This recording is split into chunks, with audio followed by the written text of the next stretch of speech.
This episode of the Better Every Shift podcast is sponsored by The Fire Store.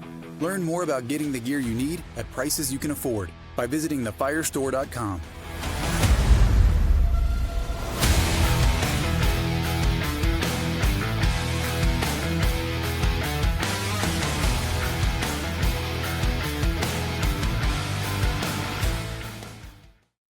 Hello, everybody. Welcome to the Better Every Shift podcast. My name is Aaron Zamzow. I am a fire lieutenant in Madison, Wisconsin, and your host and a writer for the illustrious and wonderful and very intelligent editor for Fire Rescue One.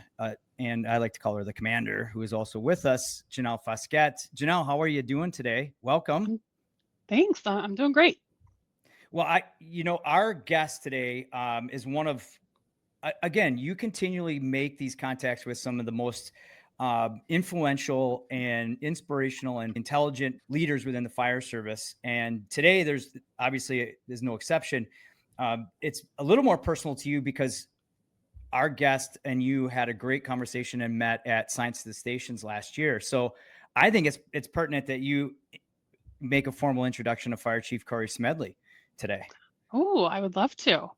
Chief, great conversation at Science to the Station, and just really enjoyed talking to you about the department, your new role there, and some of the public health initiatives happening and your focus there. You're coming up on 1 year as chief for Montgomery County in Maryland, and that's a combination department outside of DC.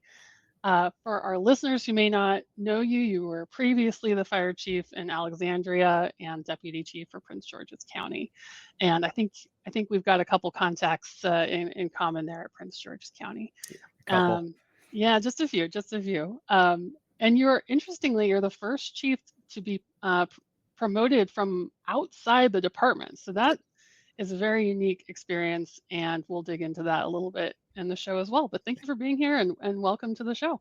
Thank you for having me. Yeah, welcome, Chief. Chief, you've got extensive experience around the area in which you work. And we mentioned that you're the first from outside an organization. I'm always curious, and we've had some great conversations with previous guests about, all right, you're now announced from the outside and you're kind of that outsider coming in, and we know how protective we are within our departments a little bit. So take me through what your thought process, and then evaluate, maybe some things that went according to plan, some didn't your first year. Wow. Thank you for that. So the National Capital Region, Washington metropolitan area, I've seen to work my way around the Beltway. I actually grew up in DC, lived in DC for a little bit, worked in Virginia.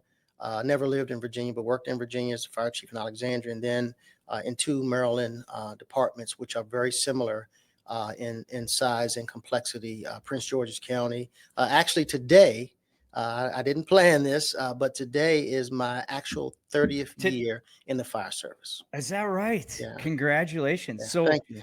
First year as chief with Montgomery County, 30th year total in the fire service. And Correct. What a great feat. You're still here. You look good. Like, you're still healthy. Still got, congrats. And how many more? I guess that's another question for, well, I got to work as long as my wife works. So she has about another 10 years to go. So, okay. All right. I got to figure something out after this. Yeah. But yeah, so to answer your question, the one thing about having worked around this area in general, I did understand regionally the layout of the different departments. Maybe not intimately about Montgomery County, but again, Montgomery County and Prince George's County, where I grew up, are very similar. They have a strong International Association of Firefighters Union. They have a strong volunteer contingent. One thing unique about Montgomery County, I believe it's the only jurisdiction that has a contract with this volunteer membership. So I have a IFF contract, a collective bargaining agreement. I have an association contract, and I have a contract with some union civilian members. Understanding coming in, this is my second time coming into an organization from the outside. So I kind of had a little bit of experience in that. And I always take my personal and professional experiences to be able to make sure they're transferable. So I've been a stepchild before. That's kind of coming in from the outside. I've been a stepdad before, and I'm a stepdad now. So some of those things are very similar. And some of the similarities are you have to come in and respect the culture of the organization. You're going to see some things because you haven't been there before. So something that, that if you grew up in that organization, you might not recognize it apparently, but I'm coming in seeing it for the first time. So it'll stand out to me. So I always took it from a standpoint of curiosity. So whenever I saw something, it was from a curious state and not an opinionated state. That kind of reduced any defensiveness from people inside the organization. I always made sure that I did that, come from curiosity. Also, you'll hear me say my other life. I rarely say Prince George's County or the city of Alexandria because although great organizations, I'm here now and I'm a part of this family, and we're going to continue to elevate our brand in Montgomery County. So one was taken from a curiosity standpoint, but also I did my investigations of the organization.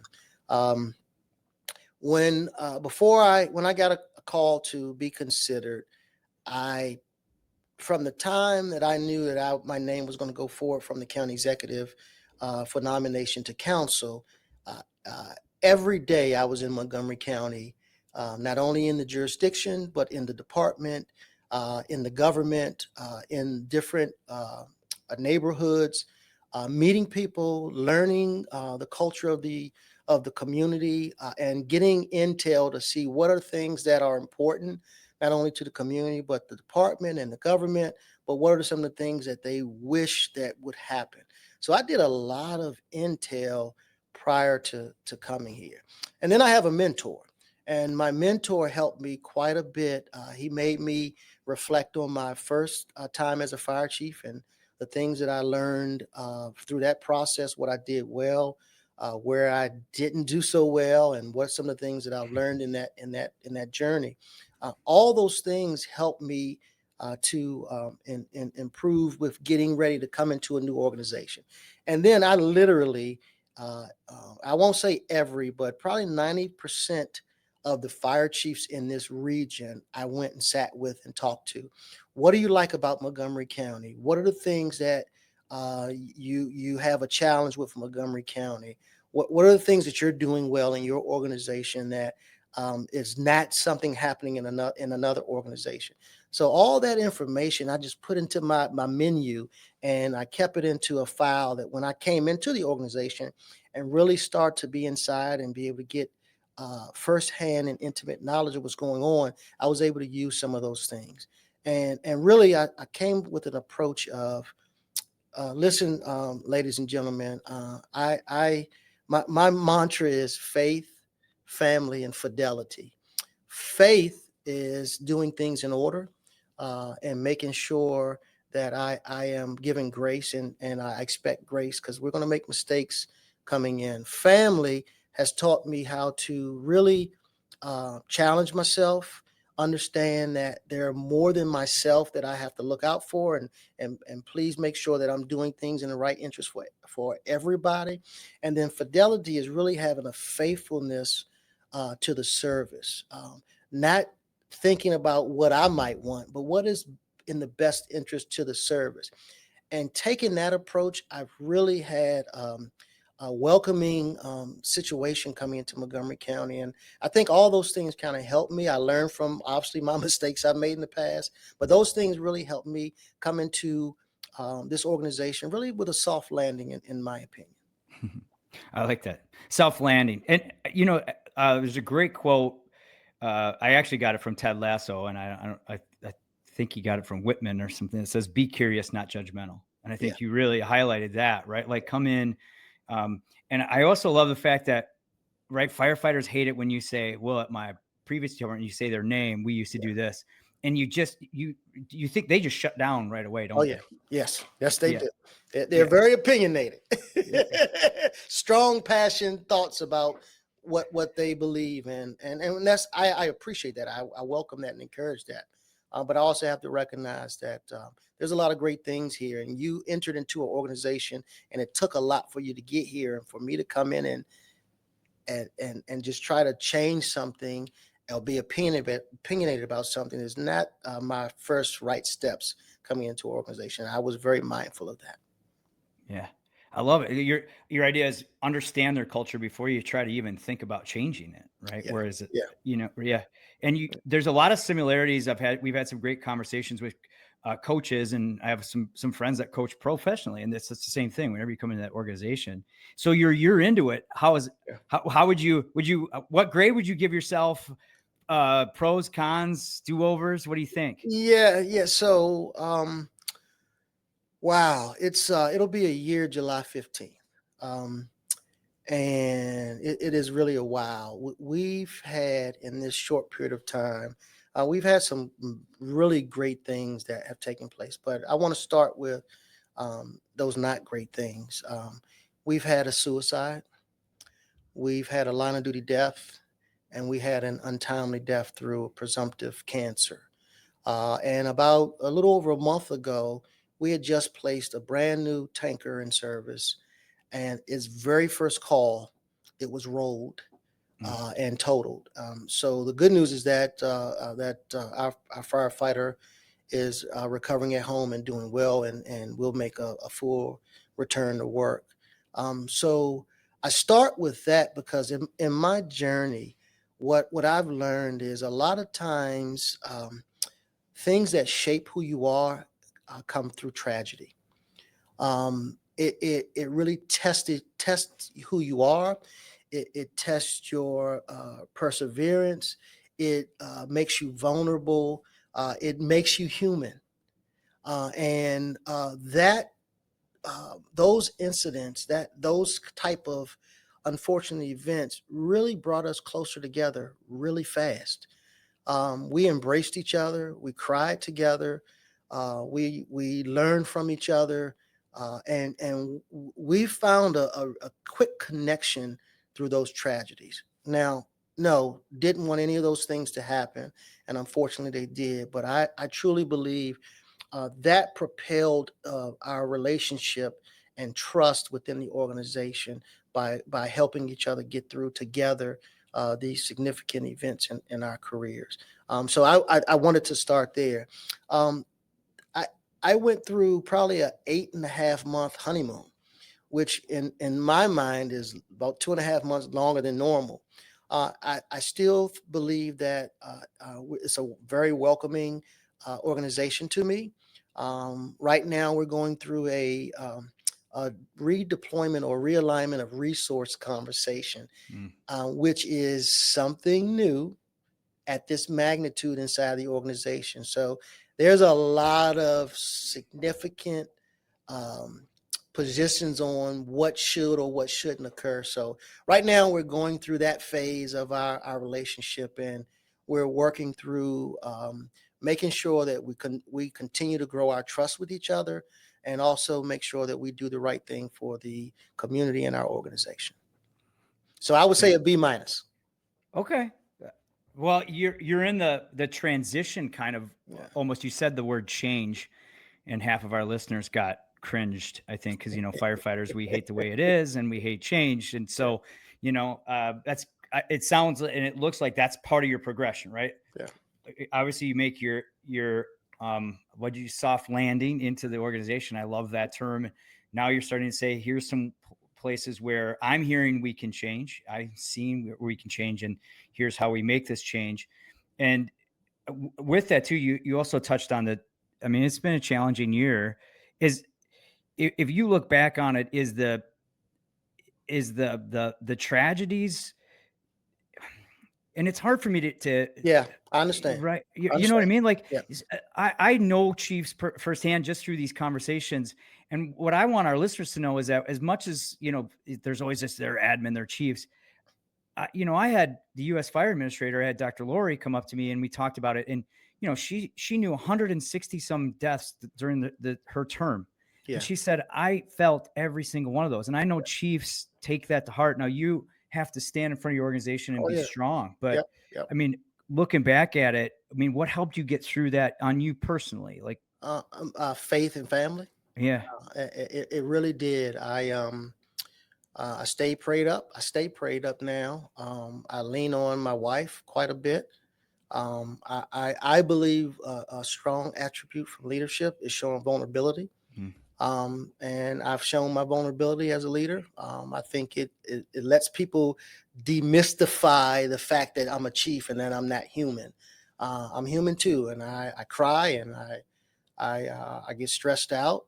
All those things. I have to stay calm in chaos, but I'm human too. So I think just really doing everything I can to demonstrate that we're going to be here for the organization. And one thing that really I gotta hone in on is our government has been here for us. There was no heavy lift in any of these tragedies that I needed to do something extra to get them to understand and provide the support where the support was needed. So that is critical for a chief to not have to grieve with his or her department while they're fighting, trying to get the resources that are necessary for the people. So the government has really been there from the executive branch as well as the legislative branch. Yeah, and I think it brings up a great point we can dig into a little bit. We were kind of talking behind the scenes just about, I think, mental health, health in general within the fire service. As far as like programming, that's obviously your eyes been open to some of the issues. It- what are you thinking as far as programming down the line that you need to do with your organization and what we need to do with the fire service? Well, we're one of the things we have to do, and this is in any topic. We're looking at our policies and procedures. Before that, we're looking at our culture. If I can't be vulnerable, if I, as the leader of the organization, can't be vulnerable, then who can? And then if we're at the station level and unit level, battalion level, and you can't be vulnerable, this is a difficult job, and it's evolving on a regular basis. There's a lot of things that are coming at us. We're the all hazards, if you will, and Yeah. these hazards are changing on us, right? So we have to really evolve ourselves, and that could be difficult. We learn differently. So if I was never a volunteer firefighter, most of my command staff came through the volunteer system. So think about that. If I'm a young person coming into an organization and you have all this knowledge that I don't have, and the culture doesn't permit you to show your vulnerability in front of your people, your crew, your teammates in a safe environment, how am I expected to do that in a non-safe environment? So I think culture is really putting a lot of effort toward, is our culture the best culture for everybody in our organization? So what I like to say is, come as you are. I'm not trying to mold you into what I think you should be. There's certain standards and values that we have in the organization. You have to attain those things, but I need you to come as you are. You have value. So culture is one piece that even before we get to these other things that we need to build upon, and then looking at our policies, procedures. Again, I mentioned I have 3 major contracts that I have to consider, and they don't always align. So making sure those things are intact, and whatever we're doing, it is synergizing efforts toward our mental and behavioral health. We do have resources that at the county level, whether it's an employee assistance program, we have resources. We actually have what we call fire and rescue occupational medicine services in Montgomery County Fire and Rescue, whereas a lot of health things that we're looking at. And off to the side of that, we also have a psychological unit with a manager, 2 psychologists, and an assistant that they can access, our workforce can access to address any kind of challenges they might have mentally and their family as well. So those are some of the things, but there's a lot more we need to do working with our stakeholders, our union, our association, and the government to find creative ways to see what are the things that are challenging for our workforce and what are the things that we need to do extra to be able to help them be resilient. Yeah. And I think that transfers into community risk reduction a little bit, right? Because we're experiencing mental health, but also our constituents are. And Janelle and you, at Science to Stations. And by the way, for our listeners, the next Science to Station Nerd Stock, highly recommend going. There's some great speakers. I might even be speaking there. And Chief, you said you're going to attend again because it sparks, a conference like that sparks conversations about our own. And then it led into, with you and Janelle, about what our, what our constituents are experiencing with community risk reduction, mental health, fall. I mean, and then so that got into a conversation about public health, and it's a great, I think, transition, right? And Janelle and I wasn't in the middle of your conversation, but we had talked a little bit about just some of the creative ways you look at that side of the, I'd like to say, the business of what we do in the fire service, Chief. And if you want to elaborate on that a little bit for us. Yeah. So, ironically, I rode with our mobile integrated health yesterday. We had 3 cases yesterday that we went to. One was and Montgomery County is a very diverse jurisdiction, and the community risk reduction and the health piece isn't something that you can make a canned approach on how you go about it, because you have several hundred languages that are spoken here. A neighborhood might not be one category of people. It is diversity within diversity. So you have to really get into the community and understand it. So we went to these cases yesterday, and one happened to be a Japanese a resident. He wasn't home. His door was open. So that caused some antennas go up. Good thing is that his neighborhood were really in tune with each other, so we were able to adjudicate that without a lot of effort. We went to another home where African American lady was 102 years old, fully intact. I mean, she was sharper than all 3 of us put together. But it's just taking care of a home like that is a little bit overwhelming for her. So she's at home. Luckily, she has family around that can help. But what if she didn't? And then she's having challenges and she doesn't know all the resources to access, and that causes challenges. And then we would be running calls on a regular. She would be a high utilizer, not because she needs medical attention, but it could be the fact that her smoke alarm is going off, or something's happening that she can get a regular maintenance person to do, but we're going out there on a regular basis. And you think about running a response to that over and over and over again, and with our finite resources, can be challenging. So the mobile integrated health space, we are really in our infancy stages here in Montgomery County. We have about 5 staffers there. We have a nurse from our Health and Human Services. We have a psychologist. We have a manager and 2 paramedics assigned there. But we're 1.1 million residents. So 5 people trying to prevent 1.1 million residents' medical issues is we're not even skimming off the top of the problem. So one of the things that I've been trying to have or spark conversation about inside the organization is, most of the time when I hear fatalities, it's always a fire fatality. So every fatality is horrible. But we know as humans, people die, unfortunately. So in Montgomery County, we had 9 fire fatalities last calendar year. And there was a couple of anomalies by that. That's normally a little higher than normal. We normally would see around 6-ish.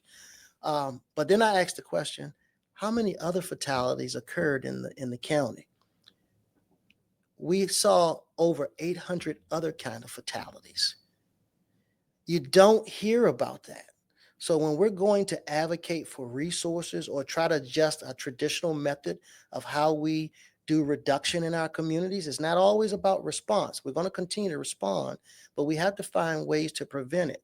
But when we only talk about fire fatalities, we'll get a fire apparatus, a fire truck, a fire engine, or a heavy rescue, or whatever. We need other resources, not just transport units. We need those too, but we need personnel inside the organization that can help and get out in the organization with this diverse community and see what these issues are that we're dealing with, that we can stop that cycle and help them be as healthy as they can in place. So that's kind of where we're having a lot of conversations inside our organization on reimagining how we approach our mission to the community. And Chief, how did you get connected to the woman, the one who was 102 years old? Like, how did she come into the system so you know to start connecting with her and checking in on her?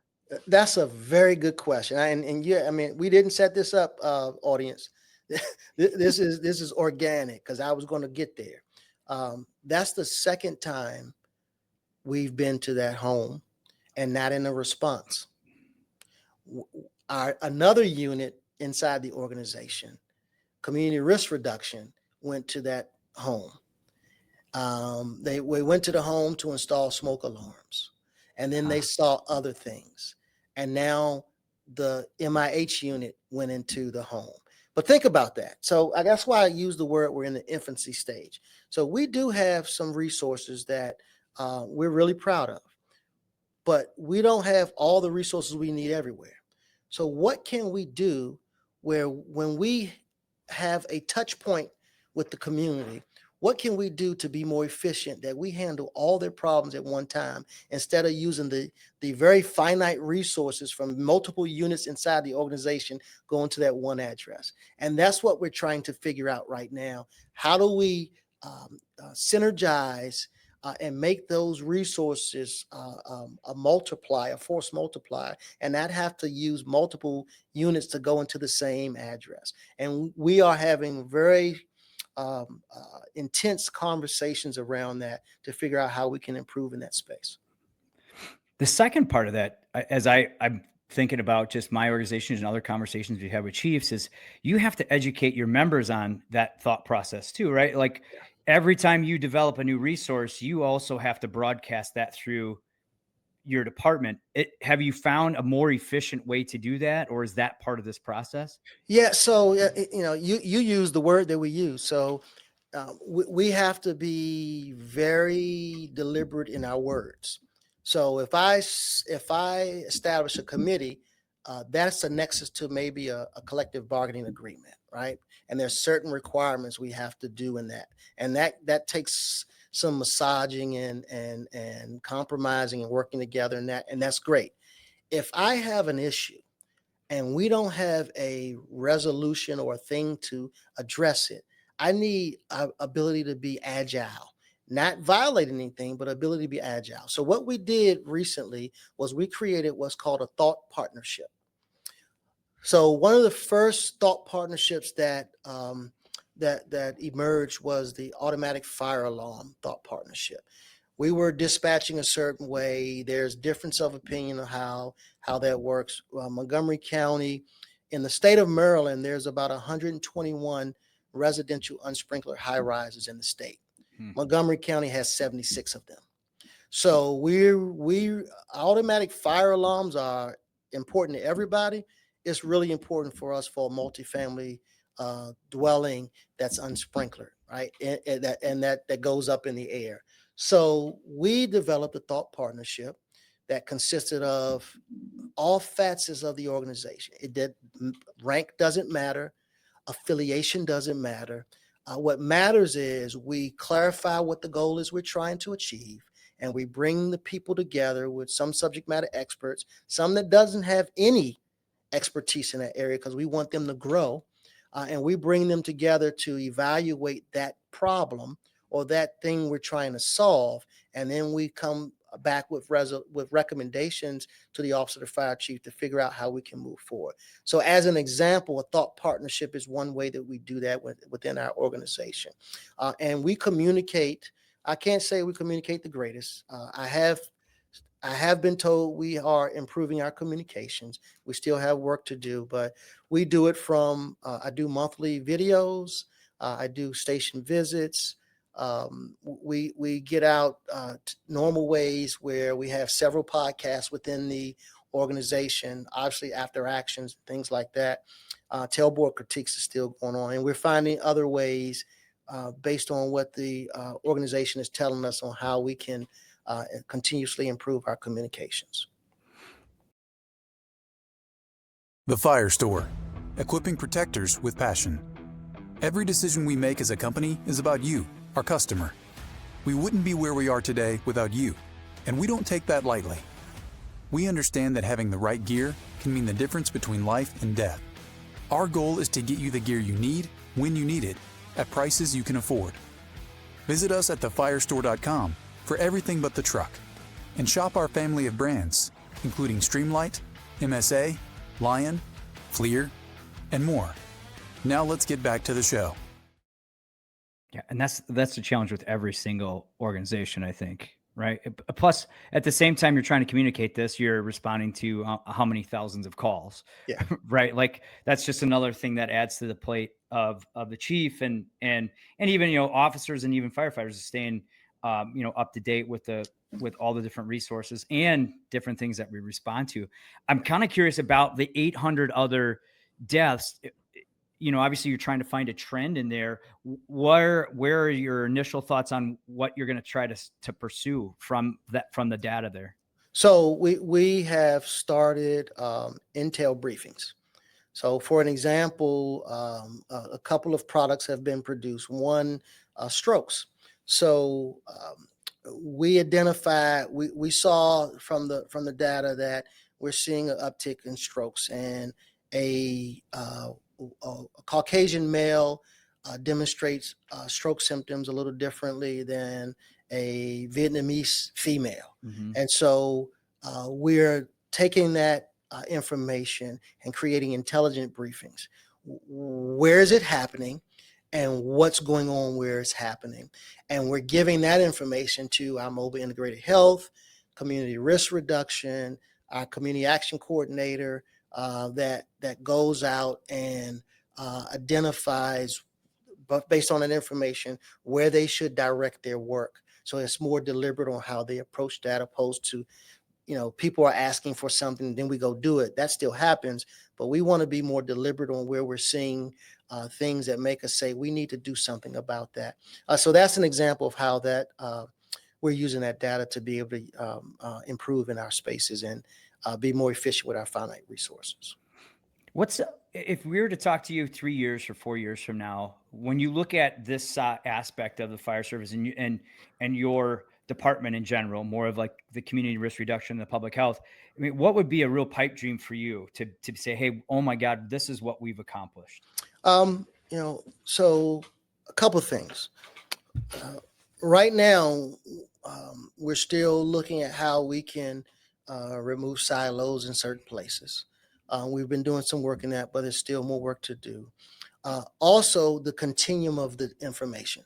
So if we do it right and we go do some prevention, so that doesn't mean something won't happen, but hopefully it means that when it happens, the first responders on the scene are prepared and know what to do.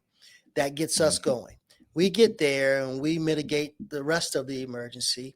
And then our investigative team comes and finalize and proves what actually happened. And then we take all that continuum of that information and see what's going on, and we go fix it wherever it needs to be fixed. So for example, we have a planning accreditation office. And whenever there's some development happening, the planning accreditation will look at it, make sure the roads are the right size, it's the built environment is right, and we can manage those things. And one of the questions I asked is, how do we get that information early on into the people on the front line? Because it's not until they get to a certain rank or get a certain assignment that they actually get that exposure and experience. So that's another way to that I would say that's a dream that I'm hoping that we can achieve. I don't want to do much that law enforcement has to deal with, but this is one area that I do want to take a chapter out of their book. My year may be inaccurate, but around 1995-ish, police realized we can't keep up with response. Dynamics are changing and is stretching our mission. So we need to do something different to understand the community. So they created community-oriented policing, Mm-hmm. right? Now, just like a soldier, you got to fight your war, but you also have a specialty. Just like any patrol officer, at any point in time, they can go do patrol if they're strapped with resources, but their job is not patrol. Their job is to get into that police district and see what's going on with the community, build relationships, and stop it before it happens. My dream is that we take that chapter out of police law enforcement book and we do that in the fire service. We don't have that. We're stretched for keeping personnel on fire trucks responding out the door. But I want us to really reimagine how we approach that and have more people inside the fire battalions or the fire districts really getting in there, understanding the community, the dynamics of the community, and finding things that they can do to prevent them having to call us in the first place. Those are some of the things that I want to see us get to in my tenure in the fire service. And within the organization, it's very similar, right? Like we need to understand it about our own and have processes in place. And then we also then need to transfer that onto the community we serve. Yeah. And, Yeah. and there's some things that we had mentioned about, Science to Station or some of the other conferences about what you guys are doing really right and doing well. And that is working to your liking and successful. Share with us some of the highlights and things that you are doing at Montgomery County that you want people's ears to perk up a little bit and maybe even inquire more to help with the next transition or next step of the process. Yeah. So we host 2 EMS awards annually.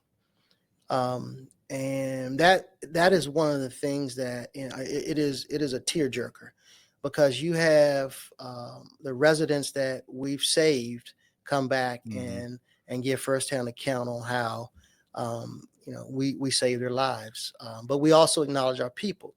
And when I started to look at the data from that, the last one we did about a month ago, we had about 16% of those incidents, there was bystander CPR. 16%, right? We can do better than that. We are better than that. And so one of the things that we have implemented was Take 10 Montgomery. So our community action coordinator role is to go out there and do bystander CPR, stop the bleed, and Narcan administration. So we are saturating the community right now to make sure that we are teaching bystander CPR across the county. Yeah. We even work with our school system. Your high schools, they have to, before they graduate, they have to get so many service hours. So we were able to get qualified hands-only CPR as an ability for them to get those service hours. So we're doing things like that. Yeah. We implemented a whole blood. Okay, so you are doing the whole blood right now within a couple of med units? Yeah, well, we do it with our EMS supervisors right now. And the initial approach was obviously trauma. What we found out is that it's more than trauma. We have been doing a lot of more medical, I wouldn't say a lot, more medical calls than we had imagined. A lot of GI bleeding, et cetera. We thought we would do about 40 units within a calendar year. We're close to double that already, and we started in August. So that is something that we have seen significant improvement and people walking out of the hospital. So I think that is something that has fared well for us in a short period of time. We use disposition EMS officers. So they're helping with our backlog at the ERs. So they work with our first responders. They'll help them when they do their med calls. They will help them determine hospital destinations. Obviously, if the hospital gets backed up, we work with them to address whatever the challenges are. We even, our EMS chief on a couple of the boards for the hospitals. And so as an example, they just built a new wing. We have 6 hospitals within the jurisdiction. they just opened up a new wing that had 30 beds. Those beds were mainly for operations, recovery from operations. So you have operations that are not scheduled. If something happened and you got to go to operation, and they had operations that's scheduled. We found out that those beds were, the day we did the ribbon cutting, those 30 beds were already full, right? So our EMS chief has worked with the hospital administration to really align scheduled operations with the capacity impacts of EMS transports. So if they're at a place where they're at capacity on the floors, they will reschedule some of those operations that they already had. Yeah. Okay. So those are the ways that we're trying to minimize the impact and the backlog, not only with the hospital system but our emergency response. That was just a few things that I wanted to highlight in that space. But we do our own in-house paramedic program here. Again, we're a combination system, so that's not only career but volunteer members. They all go through the same training, and we are a very busy academy. I think we're the busiest academy in the state of Maryland, and I'm proud of that, because we get a lot of work done and get a lot of very qualified and talented people out on the streets. You mentioned 3 different contracts. And now I think about, all right, so you have a program like this in place, then do you have to take it back to each one of those entities and, as you like to say, as you said before, massage it to and make it work? I mean, how does that process work? So there is the contracts are either current or they're in negotiations. Always, right? So, Like right. it just seems like you have to constantly be in negotiations with some contract, right? Correct. So the parameters, the guidelines, the boundaries that you have to stay within. And then there are management rights, and then there are union rights. So we make sure we maintain those things. But one of the ways that we do that, when I first got here, we have a monthly managers meeting. So all of our civilian managers and all of our sworn managers come together to talk through things, work out problems.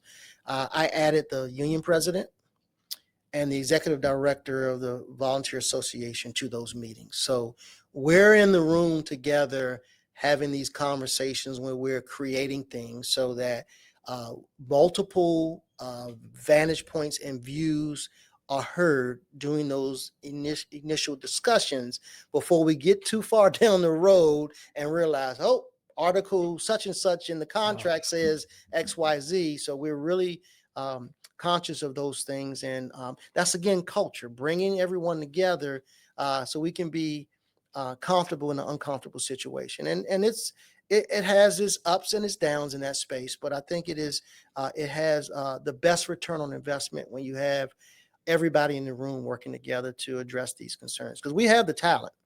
The talent exists already in the organization, so we just got to bring them together and continue to build on our trust and our culture. Is that 3 bottles of ibuprofen that you have in your office?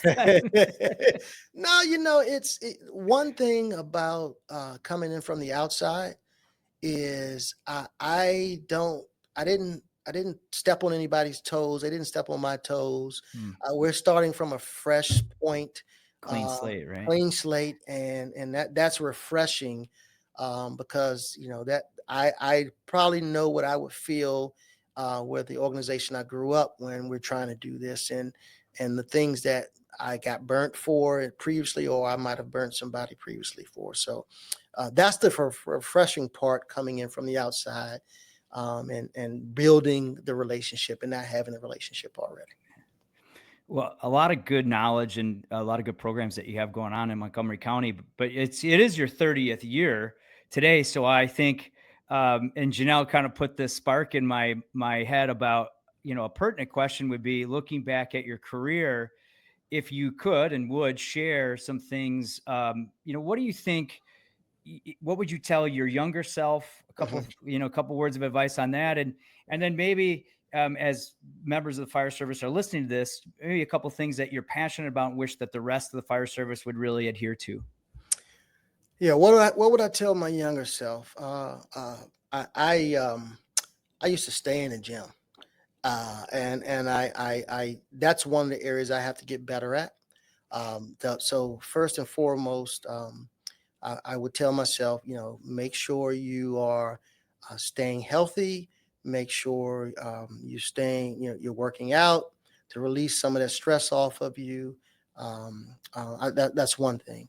I would have told that my younger self, get uncomfortable quicker. Hmm. Get uncomfortable quicker. It's okay to be uncomfortable. It's okay to learn. It's okay to make a mistake. It's okay to try something new or do something a different way. I do that more now. I wish I would have done that much earlier in my career. And then get involved in things outside of my organization quicker. I would have done that quicker.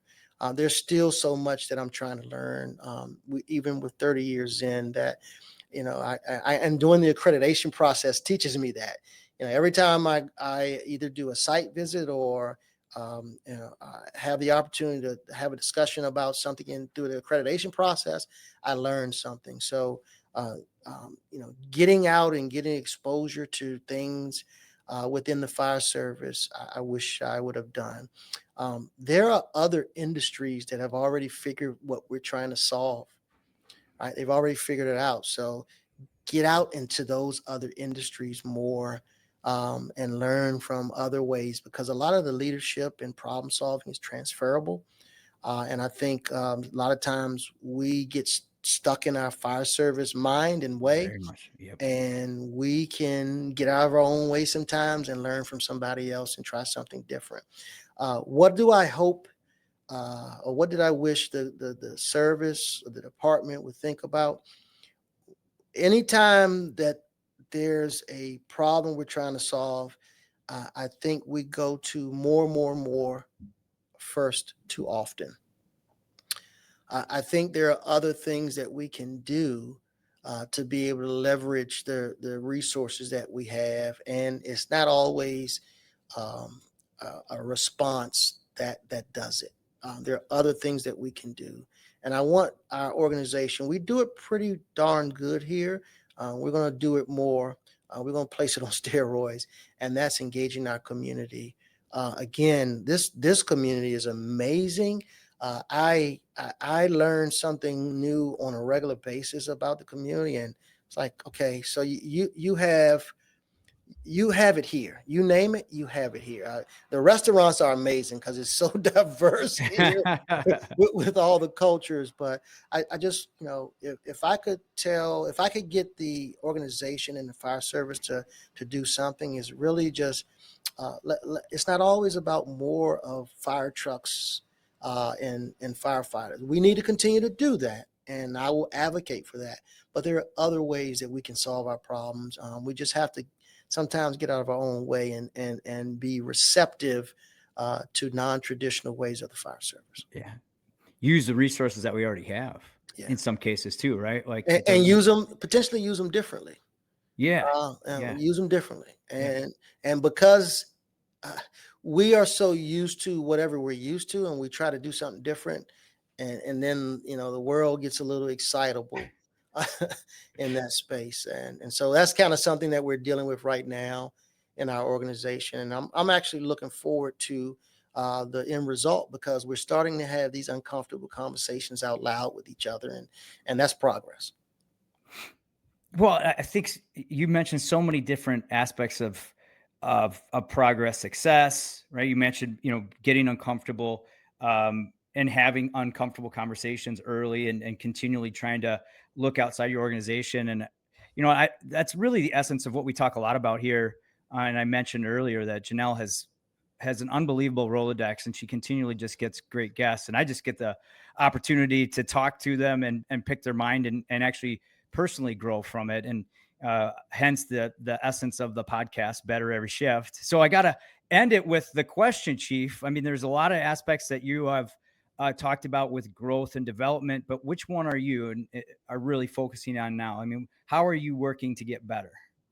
Um, one thing I do, I said this when I first came in is, a second time as a chief, I don't have the same level of I gotta prove myself, right? I don't have that same level that I had as a first chief. So I'm really being deliberate on pushing people in the forefront. I want them to be able to make decisions, guide them to what we're trying to accomplish. We have a master plan, we have a mission, all those things. Just as long as we align ourselves with that, I am really doing a lot more of that. I make the fewest decisions in this organization on purpose. I should not be making a lot of decisions because I have a lot of smart people around me that make life and death decisions on a regular basis, and I need to empower them. So those are some of the things that I really think about right now, where I am learning how to be more of um, a quasi mentor, someone that pushes someone else in the forefront, and I stand behind them to help in them in that space. I try to agitate the conversation in a very professional way, because sometimes you're in a room and somebody has said something to you off to the side, but they're not coming out in a space amongst their peers. So I really want to encourage those uncomfortable situations in the room, because Yeah. that's where you build trust. I don't want you to come talk to me after the fact when you had an opportunity inside the room, because it's okay to disagree, but we're on the same team. Don't forget that. Whether Yeah. you are on the command staff, a civilian, a sworn, a union member, those are the kind of things that I'm pushing for right now inside the organization. Yeah. Empowering people. Yeah. Yeah. Right. And that's tough to do, right. From a person of power and in a chief position to empower others, be vulnerable and give that up. And I commend you for looking at that, having that mindset. Well, what Um, we just had a promotional ceremony this week, and in my speech, one of the things I said was, we're going to build an organization that is very difficult to determine who the leader is. Everybody's going to be a leader. mhm. Yeah. But then they know if they need a decision, I'll you'll be make a there for decision there. them. I'm Yeah. definitely going to make a They may not decision. be happy with it. Right. Yeah. But I'm encouraging the workforce, the entire organization, let's step up. It's okay to make a mistake. It's not okay to not to make a decision. Yeah, I love it. Well, thanks so much. Thanks for being here, Chief. It's great to talk to you. Look forward to many more conversations, especially at Science to the Stations. So the fitness guy within me is going to challenge you to, when I ask you at Science to the Stations, are you working out, take care of yourself? I'm going to look forward to the response to that. So there's your challenge. Challenge accepted. You might get an occasional email about, you've been to the gym lately, Chief. Yep. How's it going? I think, that's one of my roles I can provide, other than maybe some entertainment. But thanks for all your insights. Looking forward to many more, briefs about all the wonderful things you're doing with Montgomery County, and especially on the mental health, public health side. So thanks for the time. And I think our listeners got a lot from it, and I look forward to seeing you soon. All right. Thank you for having me. I really enjoyed this. Well, thanks for listening, everybody, by the way. And a lot of great lessons that were bestowed on us today. And I always make notes, and I have my own little notebook of so many wonderful kind of things that I take from a lot of the leaders within the fire service today. Especially, be curious, not judgmental. Faith, family, fidelity can help really guide your career and your organization. I also love getting uncomfortable, be vulnerable, and continually try to communicate and empower your people to be a little bit better, and also empower yourself to get better. And I think that is the essence of the program, and hopefully why you're listening, because ultimately what we're about here is learning something, doing something, and sharing something to make you and those around you better every shift. Thanks for listening, everybody.